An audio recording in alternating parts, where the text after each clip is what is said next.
Yeah, peace family. A lot of people are thinking about ways that they can make a bit of extra money, especially during over this pandemic time. We've seen a huge insurgence of selling nudes online. Platforms like OnlyFans becoming more exasperated by people making them a bit more explicit. Snapchat people selling their own images and stuff on Snapchat and some of these sites. Let's check out this little report that's came out recently in the New York Times saying Jobless selling nudes online is still struggling. So it says OnlyFans, a social media platform that allows people to sell explicit photos of themselves. And, that's not just what the site's for. It could also be for, other backstage sort of stuff. But it's boomed during the pandemic, but competition on the site means many won't earn that much. So it's sort of like the rap game becoming so saturated now. So checking out this little article, it tells the story of Savannah Benavides, who stopped working at a job as a medical biller in June to take care of her 2-year-old son after his daycare shut down. Needing a way to pay her bills, she created an OnlyFans account, and she has made 64,000, I should say, since July. So it's quite a lot of money. It says not just to take care of her own bills, but to help family and friends with rent and car payment. She says it's more money than I've ever made in any job. I have more money than I know what to do with. So some people are really making big bucks. It says Lexi Eisenberger was hoping for a similar windfall when she started working OnlyFans as a restaurant worker. And she's only 22 years old. She's been laid off 3 times during the pandemic and was in need of cash by October. So she had to drop out of dental hygiene school. After donating plasma and doing that job, she didn't have enough to pay her bills. So at the suggestion of some of her friends, she turned to OnlyFans, and she's only made about 500 quid so far. It's $500. So, it's an interesting one because you got this demarcation of, how do people make big bucks from another. You see, one broad here, you see another broad there. I mean, I don't particularly think this broad is like that, super attractive or good looking or anything like that. Maybe she got good marketing or something. I don't know.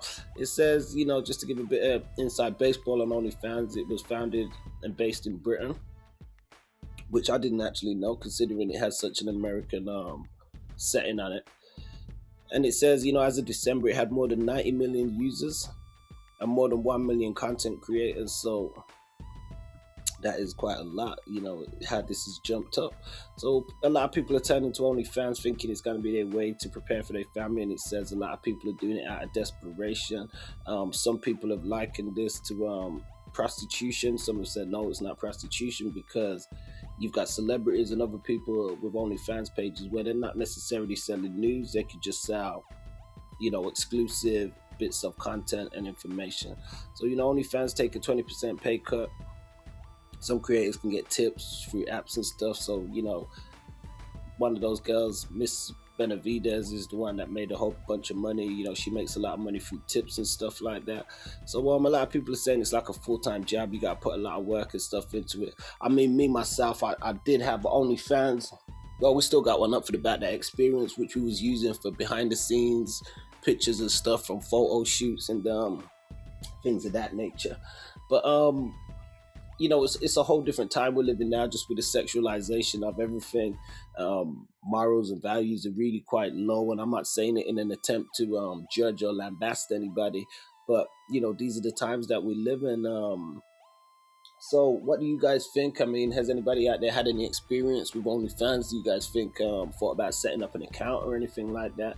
Do you see it as something like a positive? Because my whole thing with it is, a lot of the times, women are complaining about guys and saying, guys are being chauvinistic and guys are objectifying women and stuff. And then a lot of women are doing stuff like this themselves. And, some are doing it in support of their guy, their husband, their partner or whatever.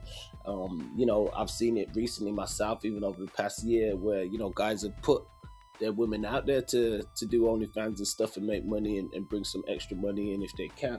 So one of the things that I think was very hypocritical is, it's like myself, we was doing some work, putting some behind the scenes stuff together, and you get some women or some people on social media that try and lambast you and say, oh, well, you're degrading the women and stuff. And I'm saying, so wait a minute, if a guy is taking pictures of them or a guy is promoting them in a certain way, it's classed as degradation. But when a woman wants to do it herself, she can do it under the guise of liberation and stuff. And that, no way, shape, or form am I, trying to say that women should or shouldn't do this thing, or it should be on the guy's merit or basis of what he says. But I just think there's a lot of hypocrisy with how people see things, and I understand the time that we live in and that's how it is. But I do think some of that needs to be explored, because as I said, some of these women, they want to sexualize themselves out there in that image, use guys, tease guys, and but they don't want to have the guys do it. Like, say if a guy's a photographer or the guy's got a media business or something, it's often frowned upon, where people look at the guy and don't see it as business, they see it as perverse or something like that. So it's quite an interesting business, even just the whole dynamics of working with models and working with people in the entertainment scene and people who want to be seen by others. There's so much dynamics that I guess that we could go into looking at things. So I want to know what you guys think. Are you for this OnlyFans thing? Are you for Snapchat Premium, all of that stuff? Do you think it's just a bit of either fun or a bit of just a platform for people to really go hard and make some money? Do you agree? Do you think it's a form of prostitution? Are you against prostitution? Are you for it? Are you for soliciting? Some say it's one of the oldest businesses that's gone around for a long period of time, and regardless, people are always going to spend money. And in that sense, a lot of women have the deck stacked. I'm pretty sure there's guys and stuff that have accounts and all that stuff too.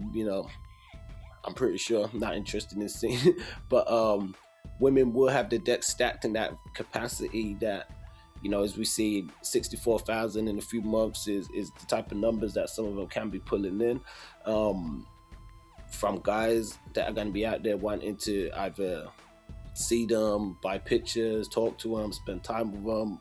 Well, maybe not spend time with them physically, but virtually and stuff. So let us know your thoughts, guys. OnlyFans, these streaming sites, these explicit services where people are getting their self out there. What do you know? Let us know your thoughts in the comments. Don't forget to like, share, and subscribe, and stay posted for more. Peace.